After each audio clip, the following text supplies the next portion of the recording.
नमस्कार दोस्तों, स्वागत है आप सभी का एक बार फिर हमारे चैनल में। हिंदू धर्म में तुलसी के पौधे को बहुत ही पवित्र पौधा माना जाता है। इस पौधे में साक्षात भगवान विष्णु और लक्ष्मी का वास होता है। भगवान विष्णु तुलसी पत्र के बिना किसी भी प्रकार का भोग स्वीकार नहीं करते हैं। तुलसी को विष्णु प्रिया भी कहा जाता है, इसीलिए जो मनुष्य तुलसी की पूजा करता है वह कभी दरिद्री नहीं रहता है, उसकी कभी दुर्गति नहीं होती है। ऐसा मनुष्य घोर पाप करने पर भी नरक में नहीं जाता है। तुलसी को मात्र जल देने से क्या फल मिलता है, आइए जानते हैं इस महान कथा के माध्यम से।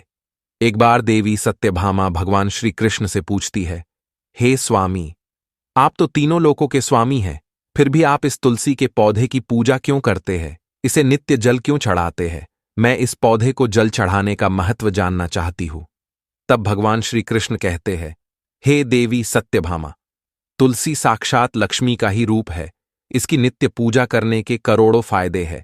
इसे जल चढ़ाने मात्र से ही मनुष्य के करोड़ों पाप नष्ट हो जाते हैं। तुलसी को जल देने का महत्व बताने से पहले मैं तुम्हें एक अत्यंत प्राचीन कथा सुनाता हूं। इस कथा के माध्यम से तुम्हें तुम्हारे सारे प्रश्नों के उत्तर मिल जाएंगे, इसीलिए तुम इस कथा को ध्यान से सुनो। श्री कृष्ण कहते हैं, हे देवी, जो भी मनुष्य केवल इस कथा का श्रवण कर लेता है उसे 100 वर्षों तक तुलसी को जल देने का फल प्राप्त होता है। देवी सत्यभामा कहती है, हे प्रभु, मैं इस कथा को अवश्य सुनना चाहती हूं। आप मुझे वह कथा सुनाइए, मैं इसे पूरे ध्यान से सुनूंगी। तब भगवान श्री कृष्ण देवी सत्यभामा को तुलसी को जल देने के महात्म्य की कथा सुनाते हैं। हे देवी सत्यभामा, इस विषय में एक प्राचीन इतिहास है जो बहुत ही उत्तम और पुण्य फल प्रदान करने वाला है। पूर्वकाल की बात है, अवंतीपुरी में धनेश्वर नाम का ब्राह्मण रहता था। वह जन्म से तो ब्राह्मण था, किंतु वह कर्म से भ्रष्ट, कपटी बुद्धि वाला, कंबल तथा चमड़ा आदि बेचकर धन कमाने वाला तथा अत्यधिक झूठ बोलने वाला था। उसका मन हमेशा बुरे काम करने में लगा रहता था।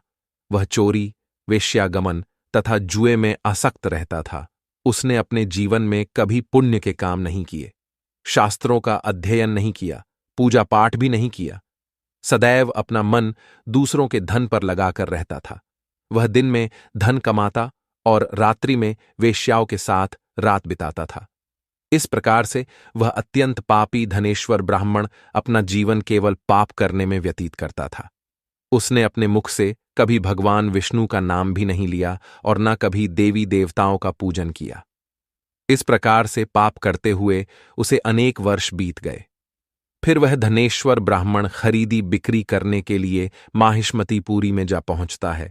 उस नगर के पास से नर्मदा नदी बहती है। उस स्थान पर उस नदी में स्नान करने के लिए दूर दूर से लोग आया करते हैं। फिर वह ब्राह्मण उसी नदी के किनारे के एक आश्रम में ठहरता है। उस आश्रम में अनेक विद्वान ब्राह्मण पुराणों का पठन तथा भगवान विष्णु की स्तुति में मग्न रहते थे। वह पाखंडी धनेश भी ढोंग करता हुआ वहीं पर उनके साथ रुक गया। उन विद्वान ब्राह्मणों के साथ रह के उसे भी श्री हरि विष्णु के नाम सुनने का अवसर मिलता था। वह उस स्थान पर 1 महीने तक रुका। फिर वहां पर आए लोगों ने गायों का पूजन करके ब्राह्मणों को भोजन कराया, तो उस पापी ब्राह्मण ने भी उनके साथ बैठकर भोजन किया और भगवान का प्रसाद ग्रहण किया। वहीं पर उस आश्रम में एक तुलसी का पौधा था। वह ब्राह्मण जाने अनजाने में ही उस तुलसी के पौधे में पानी डालता था। उसके मन में कोई विचार नहीं था कि वह क्या कर रहा है।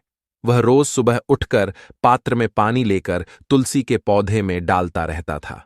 फिर एक दिन वह आश्रम में सोया हुआ था, तो उस स्थान पर एक सर्प आ गया और उस सर्प ने उसे नींद में ही काट लिया। उस पापी ब्राह्मण की नींद में ही मृत्यु हो गई। सुबह जब अन्य ब्राह्मणों ने उसे बेहोश अवस्था में देखा, तो उन्होंने उसके मुख में तुलसी पत्र और तुलसी का जल डाल दिया। फिर सभी ब्राह्मणों को पता चला कि उसकी मृत्यु हो गई है। उस पापी ब्राह्मण की मृत्यु के बाद उस स्थान पर यम के दूत प्रकट हुए और उसे पकड़कर यमलोक ले जाने लगे। रास्ते में जाते हुए वह ब्राह्मण विलाप करने लगा और यमदूतों से कहने लगा, हे यमदूतों, मुझे कहाँ ले जा रहे हो? मेरी मृत्यु किस कारण से हुई है? तब यमदूत कहने लगे, अरे दुष्ट ब्राह्मण, तूने जन्म से लेकर मृत्यु तक बहुत पाप किए हैं। तेरे पापों के कारण ही तुझे एक काले सर्प ने काट लिया और तेरी मृत्यु हो गई है। अब हम तुझे यमलोक लेकर जा रहे हैं। वहां पर यमराज तेरे पाप कर्मों का लेखा जोखा देखेंगे और निश्चित ही तुझे वे नरक में डालेंगे। फिर वह ब्राह्मण जोर जोर से विलाप करने लगा और उन यमदूतों से क्षमा याचना करने लगा, किंतु यम के दूतों को उस पर जरा सी भी दया नहीं आई और वे उसे पीटते हुए यमलोक लेकर गए। जब यम के दूत उस ब्राह्मण को लेकर यमराज के सामने पहुंच गए तो यमराज के पास बैठे हुए चित्रगुप्त ने उस ब्राह्मण के जन्म से लेकर मृत्यु तक के कर्मों का लेखा जोखा निकाला और यमराज से कहने लगे, हे महाराज, इस ब्राह्मण ने तो बचपन से लेकर मृत्यु तक पाप ही पाप किए हैं। इसने कोई पुण्य का काम नहीं किया है। यह तो मूर्तिमान पाप ही है। इसे कल्प भर के लिए नरक में डाल दिया जाए। फिर यमराज कहते हैं, हे दूत, जीवन भर पाप करने वाले इस दुष्ट ब्राह्मण को उठाकर ले जाओ और इसे कुंभीपाक नामक नरक में डाल दो। यमराज के आदेश का पालन करते हुए वे यम के दूत हंसते हुए उस पापी ब्राह्मण को लेकर चले गए और उसे मुदगरों से पीटने लगे, जिससे उस ब्राह्मण का मस्तक टूट गया और वे उसे कुंभीपाक नामक नरक में ले गए। उस भयंकर नरक में खौलते हुए तेल के बड़े बड़े घड़े थे, जिसके नीचे भयंकर अग्नि धधक रही थी। फिर यमराज के दूत ने उस ब्राह्मण को उस खौलते हुए तेल के घड़े में डाल दिया, लेकिन जैसे ही वह ब्राह्मण उस खौलते हुए तेल के घड़े में गिरा, वह तेल एकदम से ठंडा पड़ गया। इस विचित्र घटना को देखकर उस यम के दूत को बड़ा आश्चर्य हुआ। ऐसा पहले कभी नहीं हुआ था। उसने कितने ही पापियों को उस तेल के घड़े में डाला था, वे सभी उस खौलते तेल में गिरकर छटपटाने लगते थे, लेकिन जैसे ही वह ब्राह्मण गिरा, वह तेल अचानक से शांत और शीतल हो गया।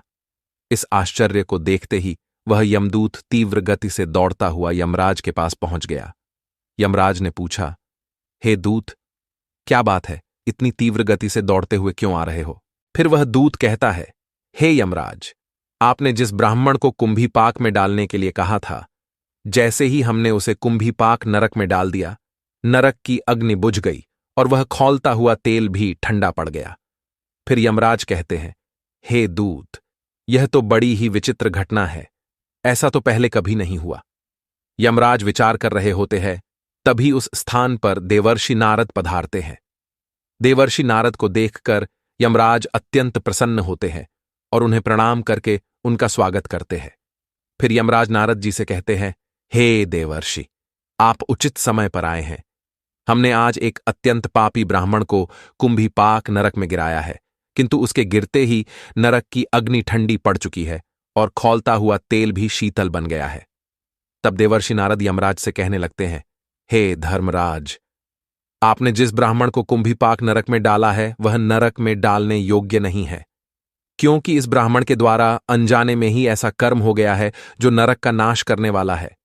जो मनुष्य पुण्य करने वाले लोगों के साथ रहता है, उसे उनके पुण्य का भाग अवश्य मिलता है, और यह ब्राह्मण तो 1 महीने तक भगवान विष्णु के भक्तों के साथ रहा है। इस ब्राह्मण में आश्रम में रहते हुए नित्य तुलसी को जल अर्पण किया है, इसीलिए यह बहुत बड़ा पुण्यवान बन गया है। इसके समस्त पाप नष्ट हो गए हैं। यह ब्राह्मण अब विश्वलोक जाने का अधिकारी बन गया है।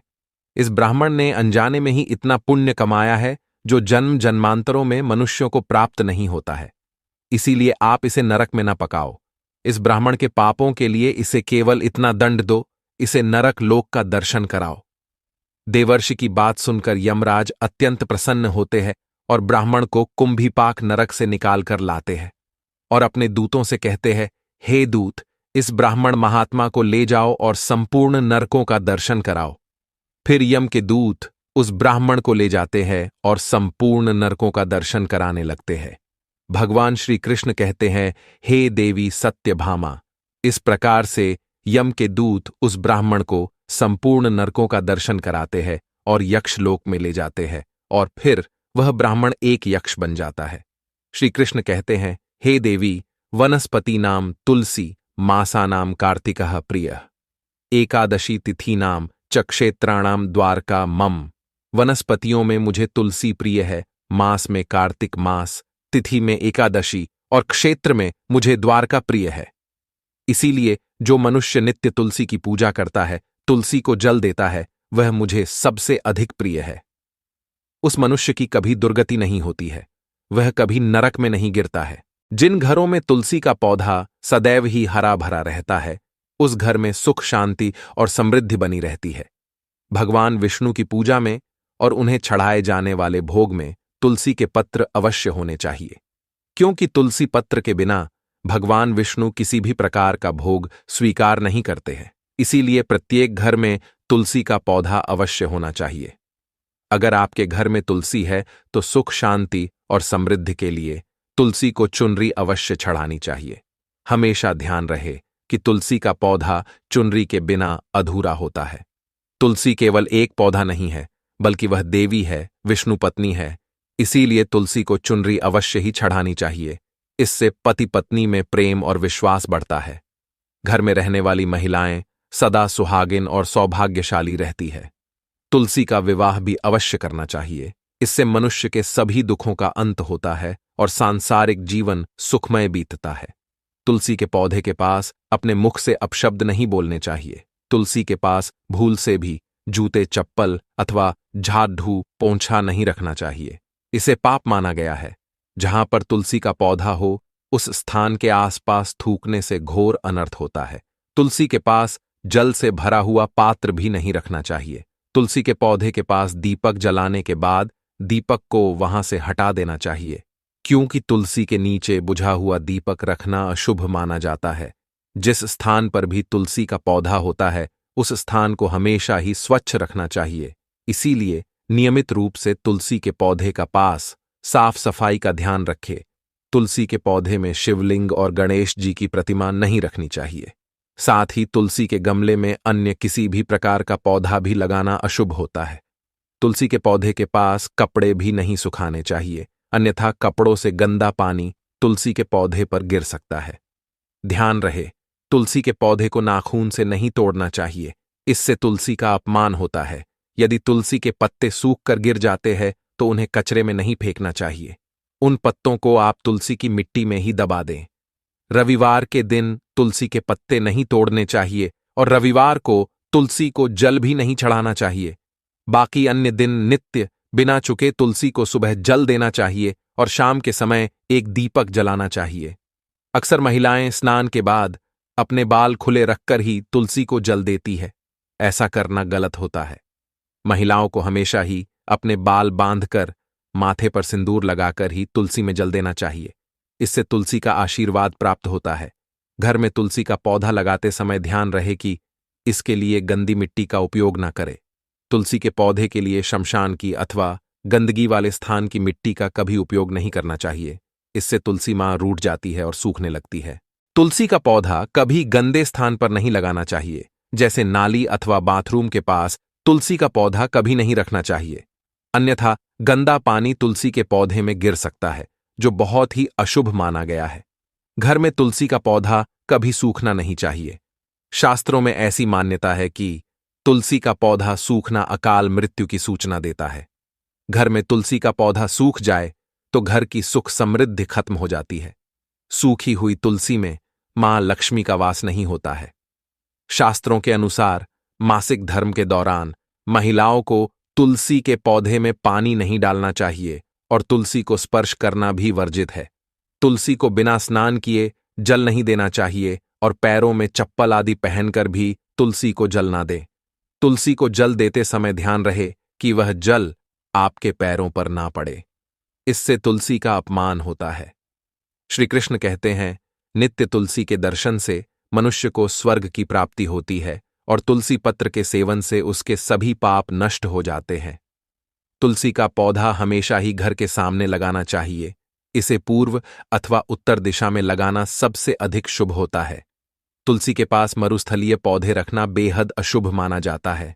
ऐसे पौधों से नकारात्मक ऊर्जा निकलती है। शास्त्रों में कहा गया है, जिन पौधों से हरी भरी कलियों की उत्पत्ति ना हो, उसके स्थान पर कांटे निकलते हो, तो ऐसे पौधों को तुलसी के पास कभी रखना नहीं चाहिए। शास्त्रों में केले के पौधे का विशेष महत्व बताया गया है।